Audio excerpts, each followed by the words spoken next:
আচ্ছা ভাবি। ভাবি মানি দেখোস না আমি হুজুর। ও আচ্ছা হুজুর। আচ্ছা আপনি যে একজন হুজুর মানুষ, তাহলে আপনার পেটে এটা আসছে কোথা থেকে? তাহলে শোন, ফেসবুকেতে ফেক আইডি খুললা সে আমার দিল একটা চুম্মা, সেখান থেকে হয়ে গেল আমার একটা 10 মাসের গামলা। দুশ্চরিত্র থু।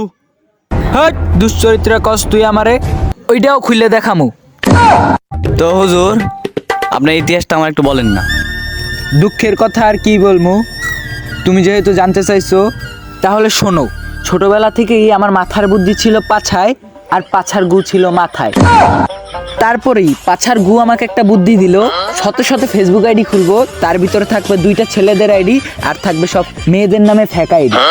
তারপরে ফেক আইডি খোলার পর আমার পাছার গু একদিন আবার একটা বুদ্ধি দিল, ছেলেদের সাথে মেসেজ করব। তারপরে একদিন মেসেজ করতে করতে করতে করতে কিছুদিন পর আমি এমন পর্যায়ে চলে গেলাম, তারপর আমি চুমোচুমি করতে লাগলাম। তারপরে হয়ে গেল আমার একটা পেটে গামলা 10 মাসের। দুশ্চরিত্র। হট, দুশ্চরিত্র কস। আচ্ছা ভাবি, আপনার গামলা সম্পর্কে তো অনেক কিছুই জানলাম। আচ্ছা ভাবি, আপনার টিকটকে ইউটিউবে নাকি মিলিয়ন মিলিয়ন ভিউ, এর রহস্যটা কি? তুমি কিভাবে জানো? আমি তো আবার মাঝে মধ্যে আপনার ভিডিওগুলো দেখি, একটু লাড়াচাড়া দিই। না না না, আপনি এই হুজুরিতে ভাবি বেশি মানায়। হপ বাইং মাস। আচ্ছা ওগুলো বাদ, আপনার ইউটিউবের মিলিয়ন মিলিয়ন ভিউ এর কারণটা একটু বলেন।